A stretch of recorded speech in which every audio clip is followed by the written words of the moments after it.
ओ खाई के पान बनारस वाला तारी राधड़ी ने तुम्हारो धड़के ओ साजना धड़कन बनी અણિયાળી હતી એની આખડી।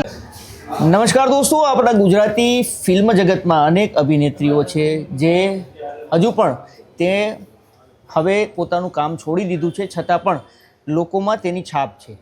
એ પછી રોમા માણેક હોય કે સ્નેહલતા હોય, આવા જ એક ગુજરાતી કલાકાર છે અને તે પણ આપણા જ વિસ્તારના છે, મતલબ કે સૌરાષ્ટ્રના છે અને સોમનાથના છે, જેમણે 60 જેટલી ગુજરાતી મૂવીમાં કામ કર્યું છે। આ સિવાય તેમનું કહેવું છે કે તેમણે બોલિવૂડમાં પણ કામ કર્યું છે અને 3 વર્ષનો બ્રેક લીધા બાદ તે ફરી એક વખત મૂવી જગતમાં આવી રહ્યા છે, જેને લઈને સોમનાથ મહાદેવના દર્શન કરવા માટે અહીંયા પર પહોંચ્યા છે અને અત્યારે આપની સાથે છે। જી હા દોસ્તો, હું વાત કરી રહ્યો છું કિરણબેન આચાર્યની, જેણે અનેક ગુજરાતી મૂવીની અંદર કામ કર્યું છે। તો તેમની પાસેથી જ જાણીએ કે તેનું મૂળ વતન કયું છે, કઈ રીતે ગુજરાતી મૂવીમાં તે પહોંચ્યા છે અને કેટલી ફિલ્મો કરી છે, કઈ કઈ ફિલ્મોમાં કામ કરે છે, આ તમામ મુદ્દે વાત કરીએ કે કુલ કેટલા મૂવી કર્યા છે અને ખાસ ક્યાં મૂવી કર્યા છે। મેં 60 જેટલા મારા અત્યાર સુધીમાં ગુજરાતી ફિલ્મ થઈ ગયા છે।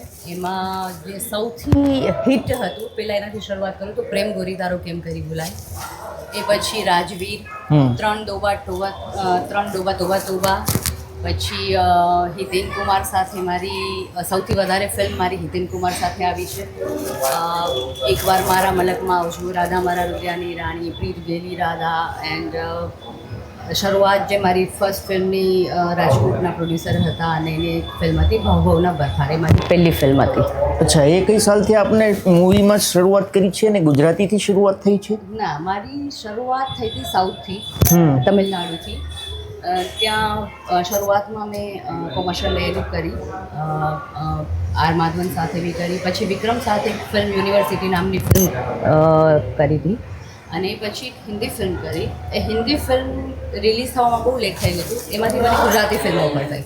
અચ્છા, એ કઈ મૂવી હતી? ફિર એક સાજિશ।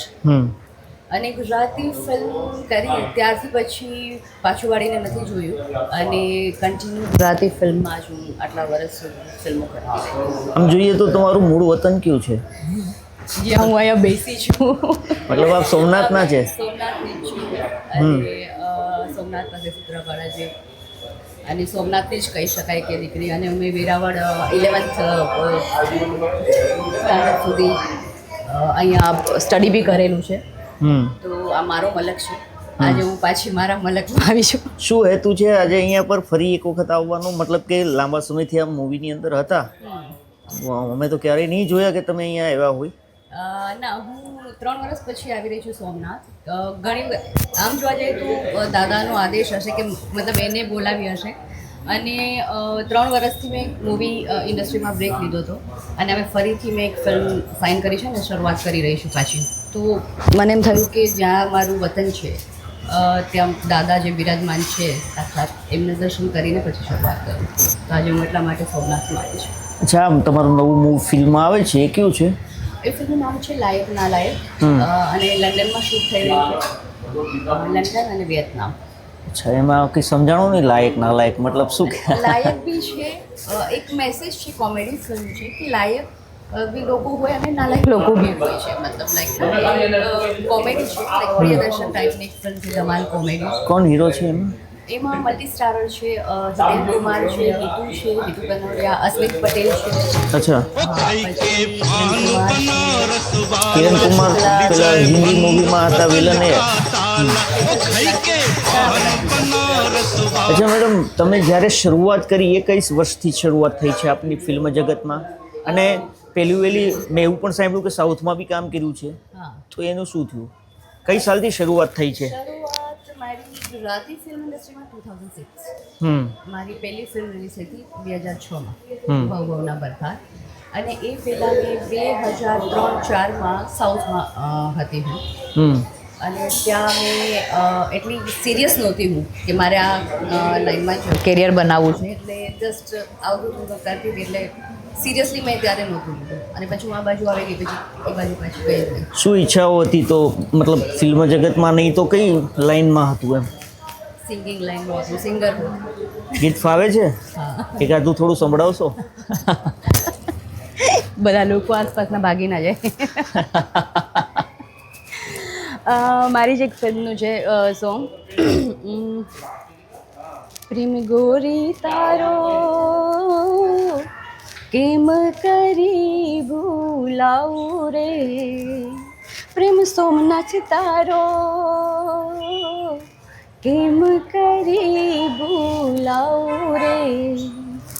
અચ્છા મેડમ, એક સોંગ ગાયા છે કે મતલબ? હા, મેં એક ફિલ્મમાં પ્લેબેક આપ્યું છે અને બાકી જ્યાં મોકો મળે ત્યાં ગાઈ લઉં છું, કેમ કે જે શોખ મારો અંદરનું જે એક કહેવાય છે ને એ હજી, અને આગળ પ્લાન છે કે હું સિંગિંગ કરું, બટ બંને તમે એક સાથે કેરિયર ના બનાવી શકો, એટલે જ્યાં જ્યાં ચાન્સ મળે ત્યાં એકાદ વખત. બોલિવૂડમાં કેટલા ફિલ્મોમાં કામ કર્યું છે? બોલિવૂડની 4 ફિલ્મો, એ કઈ છે?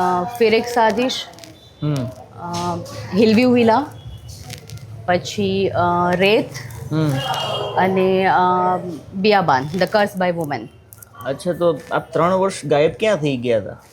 3 વર્ષ હું મારા બિઝનેસ સેટલ કરવામાં લાગેલી હતી, કેમ કે આ ફિલ્ડના સિવાય બી એક ઈચ્છા હતી કે એક બિઝનેસ હોય જ્યાંથી ફિક્સ ઇન્કમ આવતી રહે, કેમ કે ફિલ્મ લાઈનની તો ખબર છે બધાને ઘણી વખત.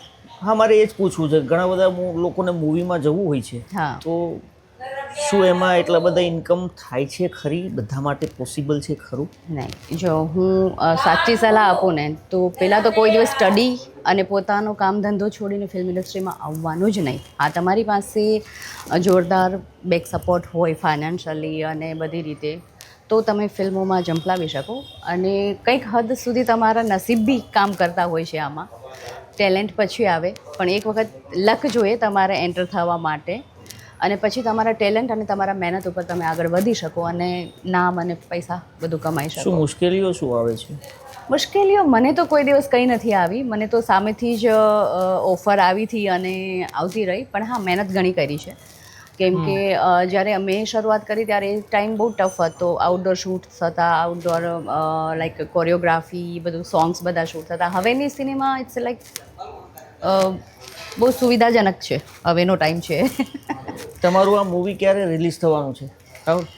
મારું આ ફિલ્મ મેથી ચાલુ થાય છે અને રિલીઝ આઈ થિંક હજુ ઓગસ્ટ સપ્ટેમ્બરની આસપાસ થશે. સપ્ટેમ્બર? August September. શું કહેશો આપણના ગુજરાતના લોકોને? ગુજરાતના લોકોને હું કહીશ કે તમે લોકોએ ઘણી બધી મારી ફિલ્મ જોઈ છે, તમે મને ખૂબ જ પ્રેમ આપ્યો છે, અને ગુજરાતી ફિલ્મ તમે જુઓ છો, આગળ જોતા રહ્યો. આપણી માતૃભાષાનું આપણે સન્માન કરીએ, આપણે ગુજરાતી છીએ અને ગુજરાતી ફિલ્મ જોવામાં શરમ ના હોવી જોઈએ. તો બધા લોકો જાઓ, ગુજરાતી ફિલ્મ જુઓ અને મારી ફિલ્મ ખાસ જોજો. તો આ હતા કિરણબેન આચાર્ય, જેમની મૂવી આવી રહી છે લાયક નાલાયક, અને તમામ આપણા જે ખાસ કરીને સૌરાષ્ટ્રના ભાઈઓ છે, ગુજરાતી ભાઈઓ છે, તેમણે મેસેજ આપ્યો છે, સોમનાથ મહાદેવને શીશ ઝુકાવવા માટે આવ્યા છે કે તેમનું આવનારું મૂવી છે તે પણ હિટ જાય, અને ખાસ કરીને આપણા ગીર સોમનાથના લોકો આ મૂવીને નિહાળે તેવી તેણે ઈચ્છા વ્યક્ત કરી છે. ધન્યવાદ.